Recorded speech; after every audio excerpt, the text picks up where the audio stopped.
Well, good evening. Welcome to Grover Hill Zion United Methodist Church Thursday evening devotions from around the kitchen table. This evening I've got something I've been thinking about for some time now, and I just kind of get a little irritated when I hear people talking like that anymore.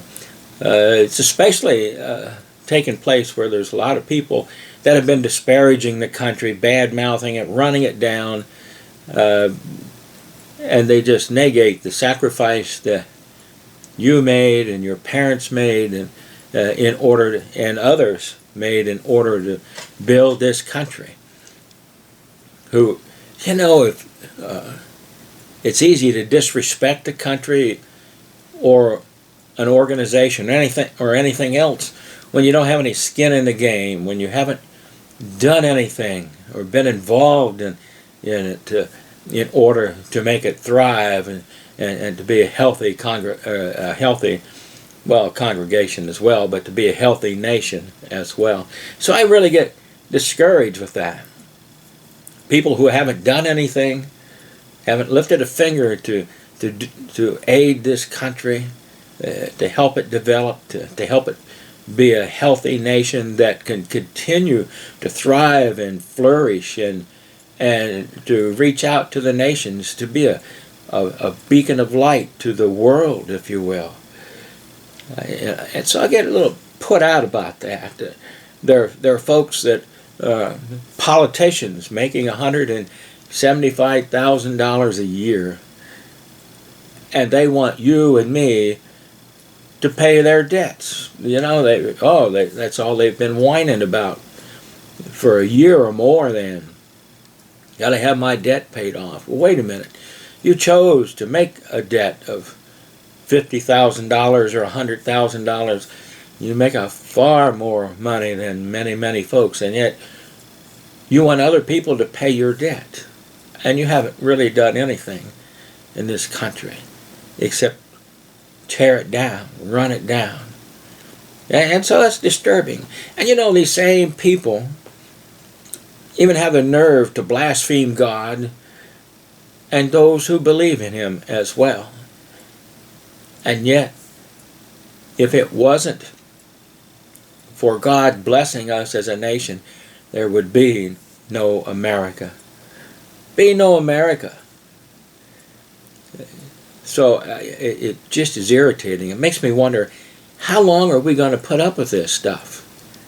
You get what you tolerate. You get what you put up with.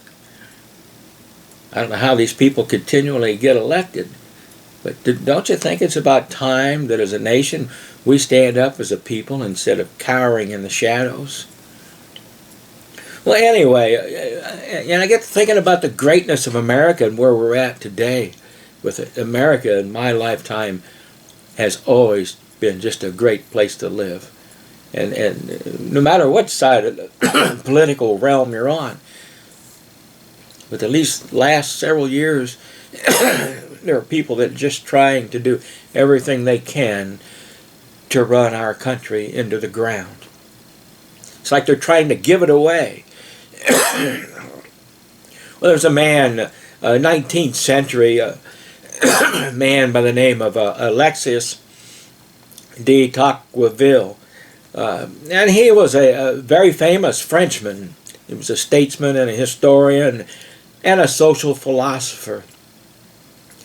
And he heard about America's success. It was an incredible success. And he wanted to try to discover why this young nation was so successful.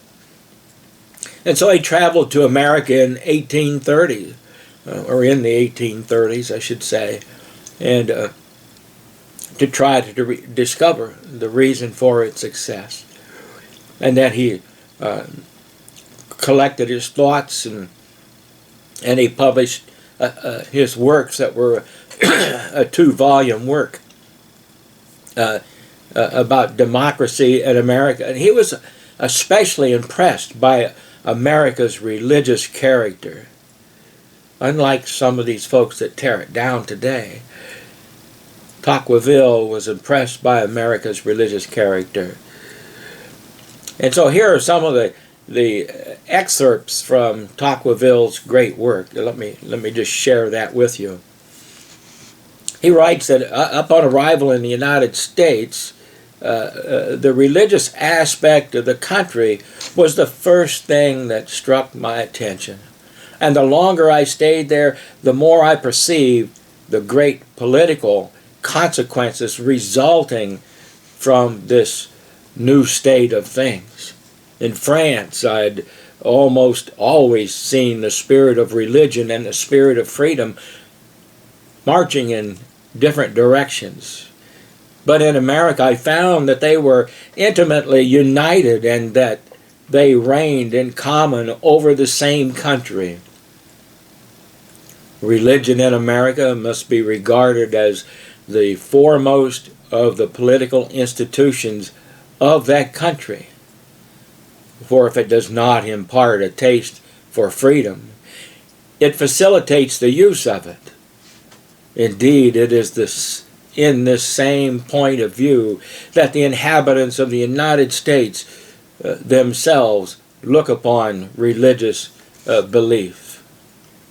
And I don't know whether all Americans have a sincere faith in their religion, for who can search the human heart? But I am certain that they hold it to be indispensable to the maintenance of Republican institutions. This opinion is not peculiar to a class of citizens or a party, but it belongs to the whole nation and every rank of society. In the United States, sovereign authority is religious.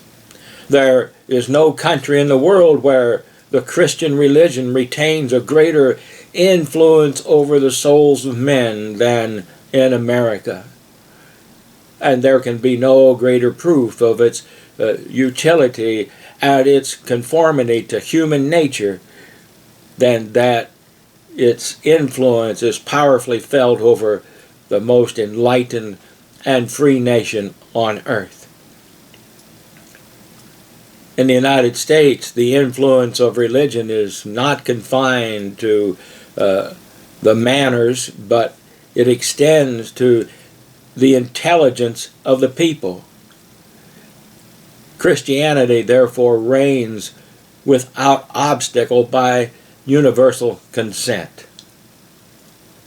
I sought for the key to greatness and genius of America in her harbors, in her fertile fields and boundless forests, in her rich mines and vast world commerce, in her public school systems and institutions of learning.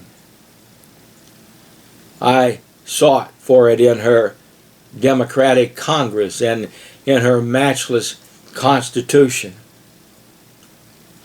Not until I went into the churches of America and heard her pulpits flame with righteousness did I understand the secret of her genius and power. America is great because America is good. And if America ever ceases to be good, America will cease to be great. You see how important Christianity has been to this nation? A Frenchman noticed that. He continues with some more, these are just some more excerpts. The safeguard of morality is religion, and morality is the best security of law as well as the surest pledge of freedom. The Americans combine the notion of Christianity and of liberty so intimately in their minds that it is impossible to make them conceive the one without the other. Christianity is companion in all. Christianity is the companion of liberty in all its conflicts, the cradle of infancy, and the divine source of its claims. Tocqueville gives this account of a case in New York. It was a court case. While I was in America, I witnessed who happened to be called at the assizes of the county of Chester in the state of New York, declared that he did not believe in the existence of God or the immorality of a soul or immortality of the soul. The judge refused to admit his evidence on the ground that the witness had destroyed beforehand all confidence of the court in what he was about to say. The newspapers related the fact without any further comment. The New York Spectator of August 23rd, 1831 relates the fact in the following terms. The Court of Common Pleas of Chester County, New York, a few days since rejected a witness who declared his disbelief in the existence of God. The presiding judge remarked that he had not been aware that there was a man living who did not believe in the existence of God. That this belief constituted the sanction of all testimony in a court of justice, and that he knew of no case in a Christian country where a witness had been permitted to testify without such belief. You see, Tocqueville realized and recognized that the glory of this nation was from Almighty God. And today, we have people from all around the world who are non-believers, and they want to introduce other forms of so-called religion into our nation. And look what it's doing to our nation. It's destroying it from within.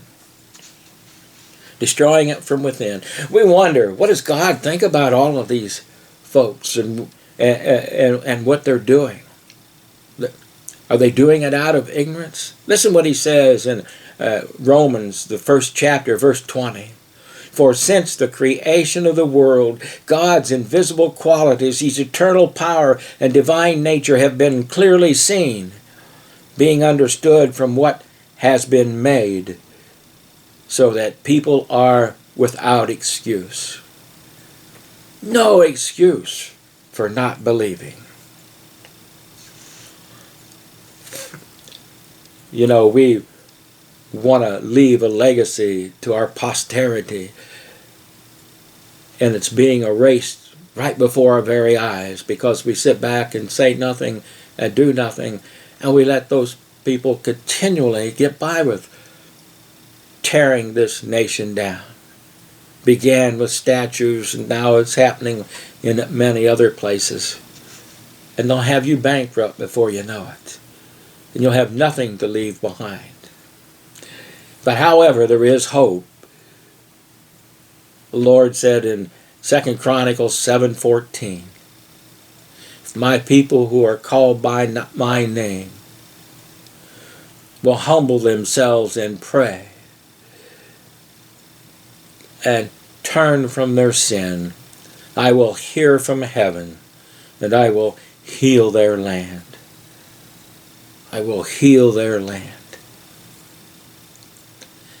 Do you think it's time that as a nation we turn our hearts back toward God instead of going off in all of these other paths that are leading us down the path of destruction?